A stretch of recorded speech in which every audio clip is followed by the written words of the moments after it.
Okay, so how many of you guys have parents that were running late in the morning, they told you guys, go eat breakfast at school? A lot of you? Okay, so my topic today is causes of childhood obesity. Among all the causes of childhood obesity, parents' failure to create an appropriate nutritional plan is the most significant. Parents, first of all, they fail to plan meals for their children. The past 3 decades have shown both parents working long hours, so parents blame working those long hours for not being able to prepare meals ahead of time for their children.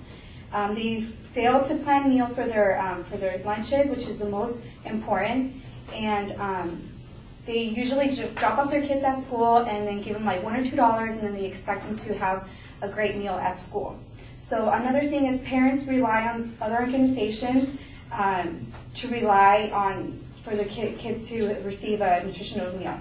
So school lunches are significantly relied on for children's meals by parents. The U.S. Senate of Agriculture Committee approved the Healthy, Hungry, Free Act of 2010, which is designed to provide about $4.5 billion a year for child nutrition programs over the next 10 years.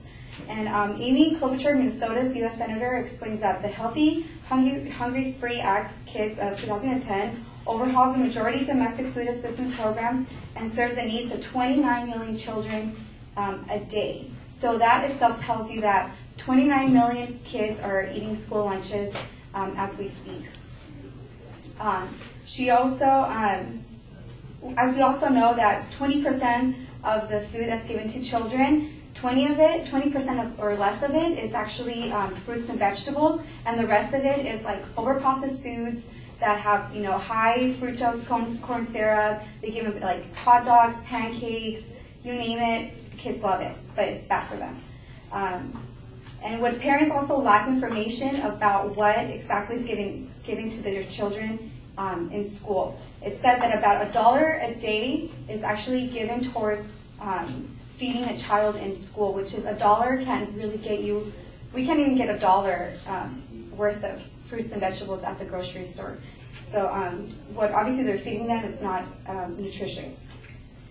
Okay. And there was also another survey done by Yale University by Meg Margot, and they surveyed parents, and about 84% of them confessed that they'd taken their children to McDonald's specifically during that week of the interview to McDonald's. And about 15% of those children actually asked to go to McDonald's.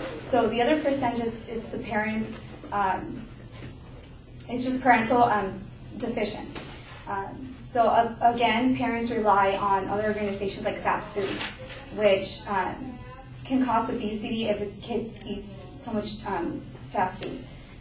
The third one is parental control is the key to gaining proper nutrition.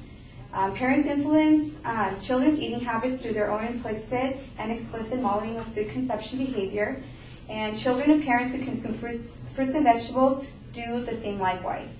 And again, if parents all they eat is fast food, then the child will mimic that and want to eat only fast food. Okay, so to conclude, I have discussed how childhood obesity is clearly due to parental failure to plan nutritious meals. They rely on other organizations to provide the child. They rely on other organizations to provide the adequate nutrition that the child needs for growth. And other institutions shouldn't be blamed for the lack of parental nutritional responsibilities. That's pretty much it.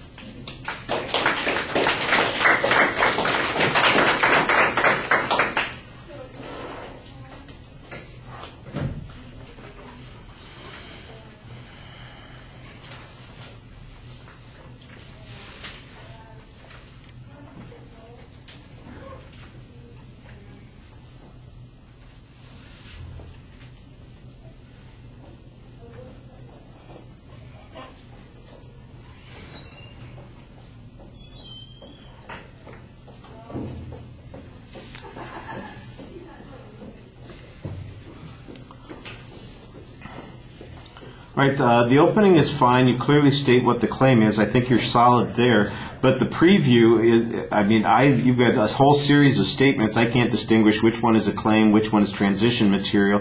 It was very unclear. And in the body of the speech, you didn't do a very good job signposting those secondary claims either. I think on the third point, there was actually a numerical signpost, so that helped a little bit.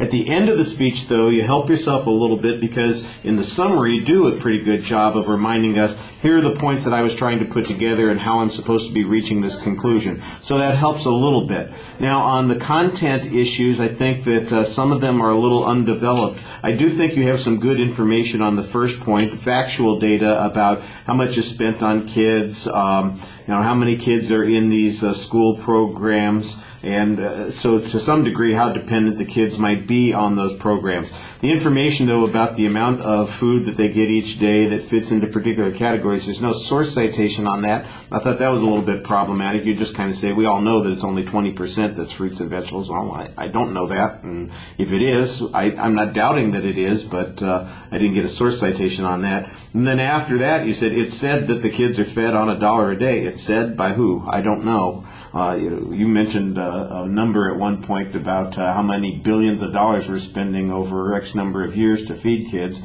I'd be doing the math in my head right now, except that I've got other things to think about. But I'm sure the response speakers will have some mathematical equations going along on that.